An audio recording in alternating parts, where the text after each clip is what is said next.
নমস্কার ভিউয়ার্স। তো চলুন শুরু করা যাক শ্রীমদ্ ভগবত গীতা যথাযথের বিজ্ঞান যোগে পরবর্তী অংশ। আজকে শ্লোক 13। ত্রিভির গুণময়ী ভাবৈ রেভি সর্বমিদং জগত মোহিতং নাভি জানাতি মামেভ্য পরম অব্যয়া। তিনটি গুণের অর্থাৎ সত্য, রজ ও তম, এদের দ্বারা মোহিত হওয়ার ফলে সমগ্র জগৎ এই সমস্ত গুণের অতীত ও পরম অব্যয় আমাকে জানতে পারে না। তাৎপর্য: জড় প্রকৃতির তিনটি গুণের দ্বারা সমগ্র জগৎ বিমোহিত হয়ে আছে। জড় প্রকৃতির প্রভাবে যারা বিমোহিত, তারা ভগবান শ্রীকৃষ্ণকে এই জড় প্রকৃতির অতীত বলে বুঝতে পারে না। জড় প্রকৃতির প্রভাবে প্রতিটি জীবই ভিন্ন ভিন্ন দেহ প্রাপ্ত হয় এবং সেই অনুসারে তাদের ভিন্ন ভিন্ন মানসিক ও দৈহিক কার্যাবলী সাধিত হয়। তিনটি গুণের অধীনে মানুষেরা চারটি বর্ণে বিভক্ত হয়ে কার্যকলাপে লিপ্ত হয়।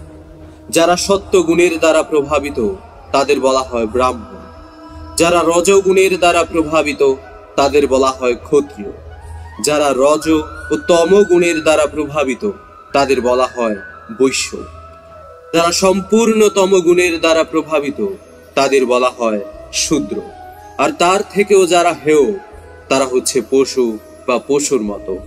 তবে এই বর্ণ বিভাগ স্থায়ী নয়।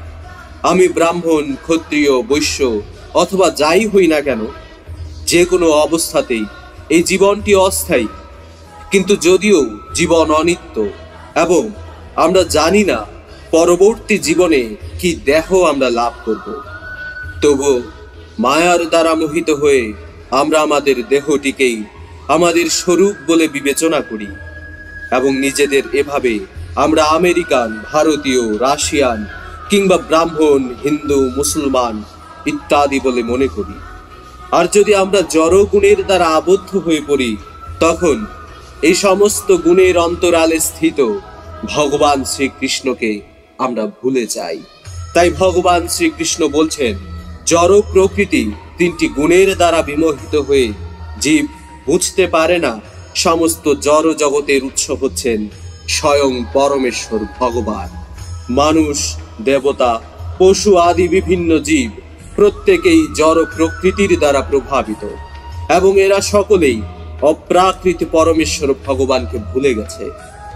যারা রজ ও তম গুণের দ্বারা আচ্ছাদিত, এমনকি যারা সত্য গুণ সম্পন্ন, তারা কেউই পরম তত্ত্বের নির্বিশেষ ব্রহ্ম উপলব্ধির ঊর্ধ্বে যেতে পারে না।